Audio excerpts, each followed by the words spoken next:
네, 안녕하세요. 네, 저 순천에서 왔습니다. 김인덕이라고 합니다. 반갑습니다. 제가 예전에 한국역사연구회 회원이었는데 오래돼가지고 이제는 회원이 아닙니다. 저는 오늘 그 디아스포라와 경계인이라고 하는 테마에서 그 일제시대의 제1조선인에 관한 그 부분을 맡아서요. 그냥 그 임의로 제가 이런 테마를 잡고 기존에 해왔던 저의 그 연구의 연결선상에서 약간의 덮어쓰기를 하는 형태로 일본에 살았던 1930년대의 한국 사람 이야기, 그러니까 일상적인 삶을 바라보는데 간단하게 두 개의 축으로, 친일과 반일이라고 하는 축으로 보는데 구체적으로는 그 민중시보와 오사카와 반도인이라고 하는 책의 내용을 가지고 보는 방식으로 정리를 했고요. 그거에 기초한 내용을 가능한 한 빠른 속도로 말씀드리겠습니다.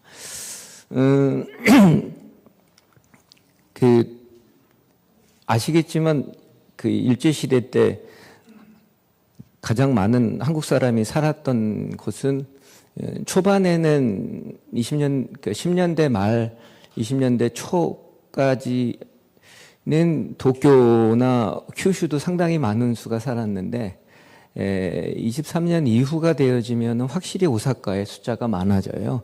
그래서 그 숫자는 전체적으로 보면은 제가 그 171페이지의 발제문에 나와 있는 그런 표로 머리말에 이상하게 표가 들어가서 좀 모양새가 안 좋아도 이렇게 보여드렸고요. 이제 그런 상황에서 오사카가 갖고 있는 위상이 얘기가 되는 것이 아닐까 싶고요. 그 오사카에서도 조선인이 많이 거주하는 데는 히가시나리라고 하는 동네예요. 그러니까 그 간사이 공항에서 기차를 타고 올라갈 때 그 덴노지까지 이제 가면 그게 이렇게 둥그렇게 돌아가거든요. JR 기차가. 그때 오른쪽 편이 그 동성구고요. 왼쪽 편이 서성구예요. 니시나리라고 하는데. 그래서 동성구 쪽에 한국 사람들이 많이 살고요. 지금도 이제 동성구와 이쿠노구가 한국 사람들이 많이 사는 동네이고, 그 동성구의 조선정이 1907년에 형성되기 시작한 걸로 위치 비정이 가능합니다. 나중에 혹시 관심 있으시면 제가 모시고 갈 수 있습니다. 그 사진을 찍은 적이 있고요. 양형우 선생님께서 저를 데리고 가서 여기가 그 동네니까 너 나중에 나 죽더라도 기억하라 그래서 돌아가셨어요. 그래서 돌아가셨는데 그분이 저한테 알려주셔서 저도 혹시 관심 있으신 분이 계시면 알려드리겠습니다. 그래서 1907년부터 시작했고요. 츠루하시라고도 하지만 이 동네의 그 예전 이름은 이카이노라고 합니다. 저사야라고 해서 그 멧돼지 키우는 동네라고 하는 그런 의미고요. 23년, 4년 시기에 이 동네에 한국 사람들이 이제 많이 이주하게 되는데 그 이주의 이유는 히라노가와라고 하는 운하공사의 조선인 노동자가 이제 이제 일을 하게 되고 그 집단 거주지가 생깁니다. 거기가 지금 어디냐면 그 조선시장 안쪽에 가면 수포 다마대라고 있어요. 그 수포 다마대 그 동네 일대가 집단 거주지입니다. 거기도 나중에 한번 모시고 갔으면 좋겠네요. 그래서 저는 이제 그 동네의 이야기를 그 민중시보와 오사카 반도인이라고 하는 책을 통해서 30년대 중반 이후에 도대체 이 양쪽에서 어떻게 봤는지를 얘기를 하는데 토론자가 왔으니까 좀 빨리 하겠습니다. 천천히 하려고 했는데 선생님이 빨리 오셨어요. 민중시보는요, 김문준이라고 하는 선생님이 만드신 잡지입니다. 신문입니다. 박경식 선생님의 자료집에 실려 있는데 한두 부 정도가 빠져 있어요. 그래서 그거를 이제 제1한인 역사자료관에 가면 한두 질이 새로 발견이 돼서 보실 수 있고요. 김문윤 선생이 낸 요거는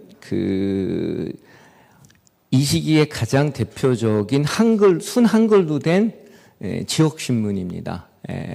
조선신보와 함께, 이훈우가 냈던 조선신보와 함께 일상의 모습들을 알 수 있고 다양한 조선인의 삶을 확인할 수 있는 것이고, 그리고 실제로 김문주는 오사카의 아니면 일본의 대표적인 제주도 출신의 항일운동가입니다.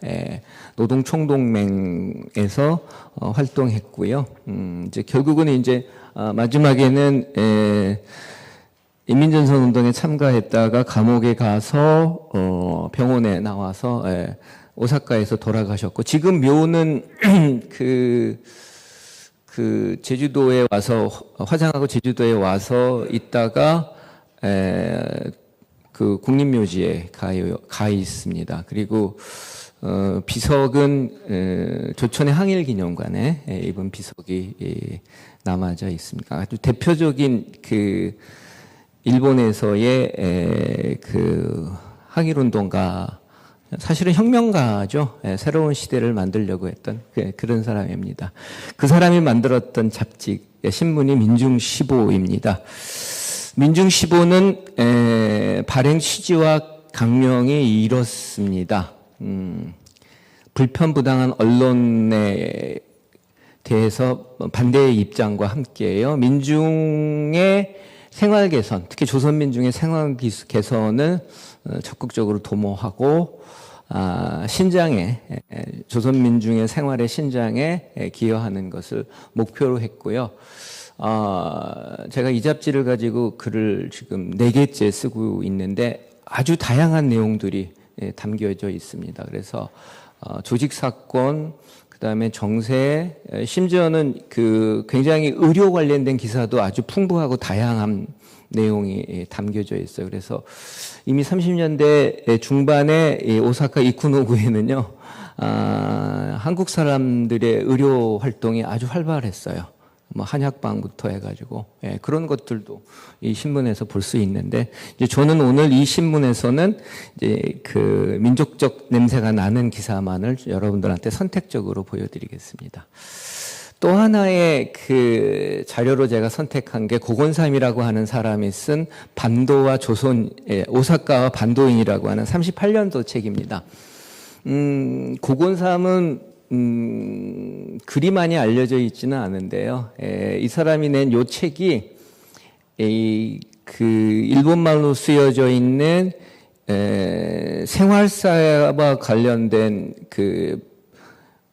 활동 당사자의 글로서는 신문이나 잡지가 갖고 있는 또 다른 내용들이 보이는데, 실제로 고건삼의 경우는 고은삼의 동생으로서의 제주도 지역에서는 상당히 반일적 냄새가 났는데, 문제는 이제 와세다 대학을 다니면서 노동조합주의자들과 결합을 하고, 그리고 실제로 그 이후에는 구체적으로 그 내용까지는 잘 모르겠는데 전향의 길이 빨리 열렸던 것 같고요. 그리고 황도 철학이라고 하는 나름대로의 철학을 가지고 본격적인 황도의 길을 만드는데 충성을 다하는 그런 사람으로 일제시대를 살았고, 해방공간에도 살았고요. 그리고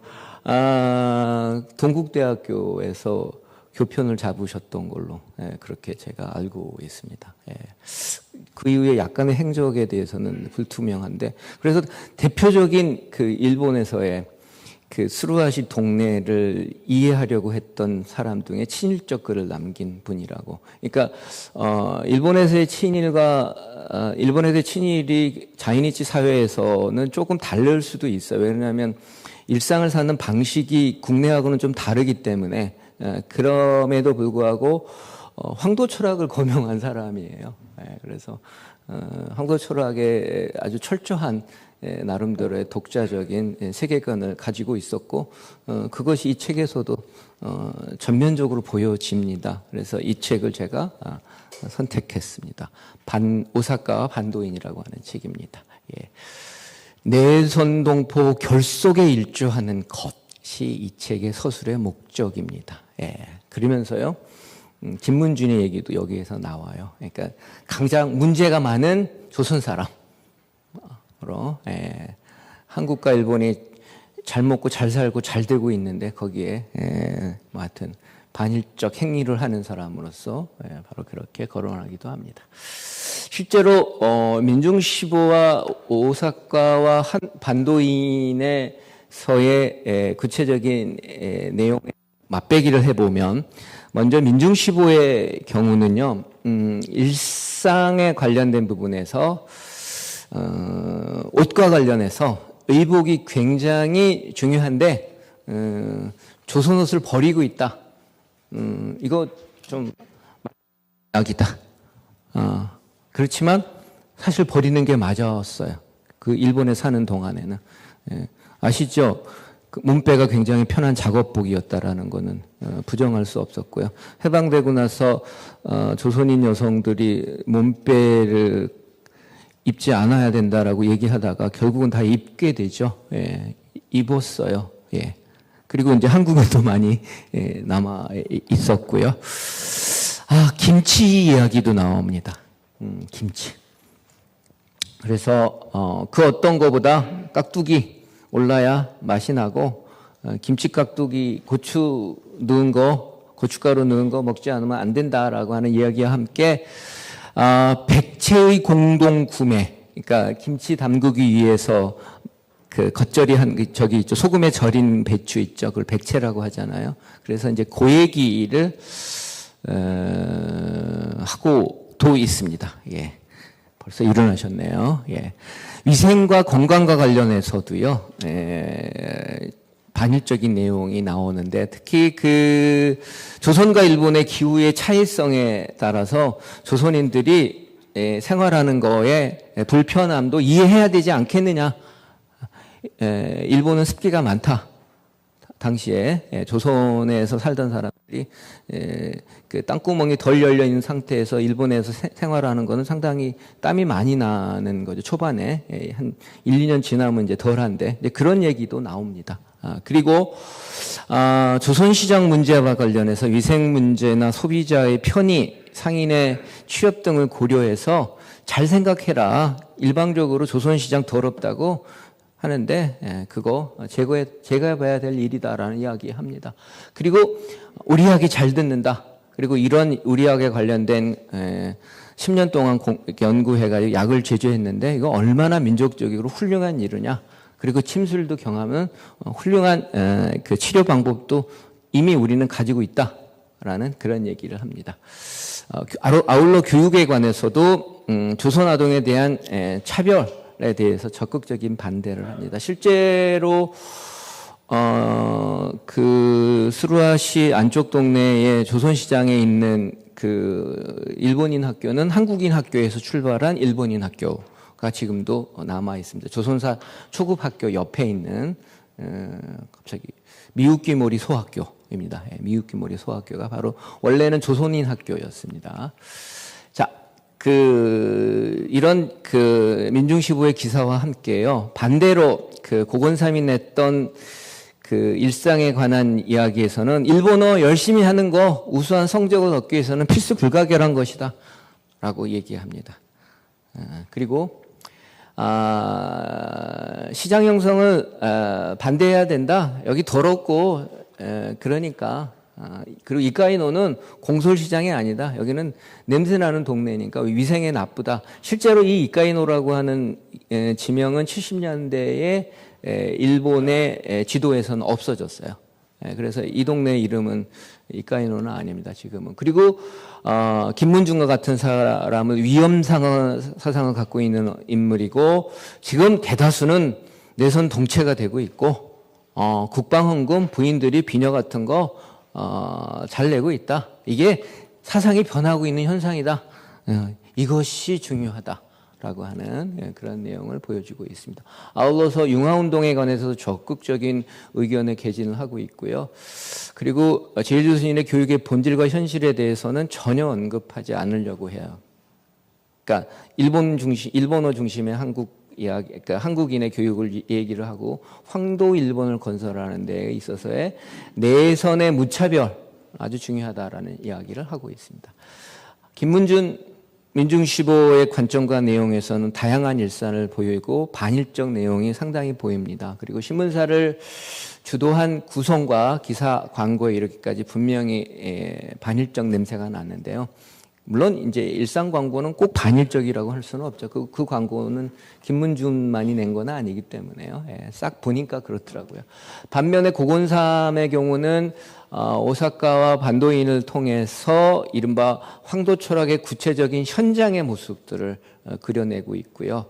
융화적 친일적이었다라고 생각하고 일상의 왜곡, 지역에 대한 친일적 인식 이런 것을 통해서 또 다른 이쿠노구의 스루아시가 갖고 있는 구조를 바라보려는 그런 시점도 존재했습니다. 친일과 방일이 동시에 전전하는 공간, 1930년대 중반 오사카 이쿠노구 이야기 여기까지 하겠습니다. 고맙습니다. 마치겠습니다. 수고하셨습니다. 네, 그러면 이어서 김인덕 선생님의 발표에 대해서 숭실대학교 성주현 선생님의 토론이 있겠습니다.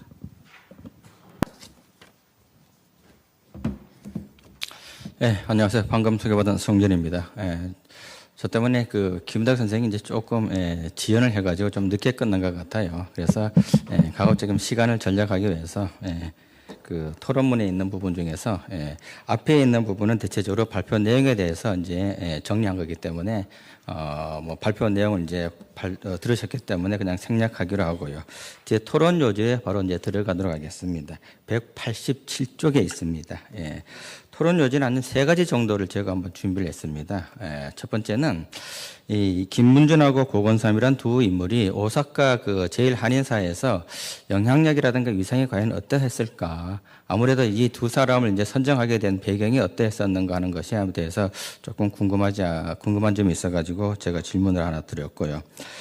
두 번째는 이제 고건삼에 대한 건데, 국내에서는 그 반일적 성향을 가지고 있다가 일본으로 건너와가지고 친일로 이제 전향을 하게 되는데 왜 전향을 하게 됐었는가에 대한 것이 고민이 한번 조금 있어야 되지 않겠는가. 사실 발표하신 김은덕 선생님이 많이 고민 갖는 것 중에 하나가 그 제1한인사회에서 친일과 반일의 경계가 어디인가에 대해서 늘 고민을 많이 하고 이와 관련된 논문을 꾸준히 이제 사실 발표를 하고 있습니다.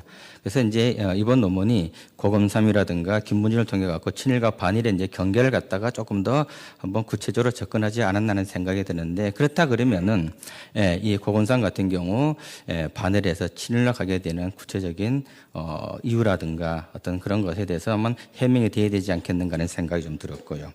세 번째는 친일과 반일을 이제 비교하는 데 있어서 민중시보와 반도와 조선을 가지고 이제 각각 나눠서 이제 하다 보니까는 전체적인 흐름이 비교가 좀 잘 안 되는 듯한 느낌이 좀 들었습니다. 그래서 같은 키워드를 가지고 각각 이렇게 좀 분석을 한번 어떻게 썼는가. 그래서 일상에 대한 건 일상에 대한 거, 인물에 대한 건 인물에 대한 거, 사상에 대한 건 사상에 대한 거, 각각 그 민중시보라든가 반도조선인이 어떻게 서술하고 있는가, 이걸 비교하는 것이 조금 더 이 논문에서 좀 더 살아갈 수가 있는 방법이 아니겠는가. 그래서 세 가지를 뭐 궁금한 거 하고, 그리고 좀 발표문에 좀 보완이 됐으면 하는 걸 해서 제 그 토론을 하는 걸로 마치겠습니다. 감사합니다.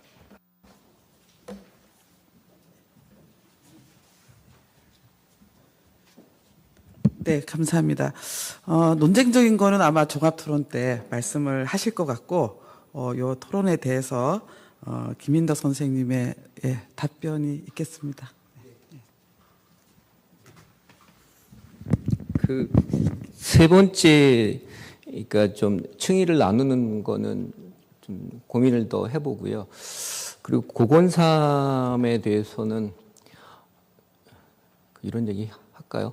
시간이 많지 않을 것 같은데, 하여튼 후손을 만났는데 그 잘 말 안 하려고 해요.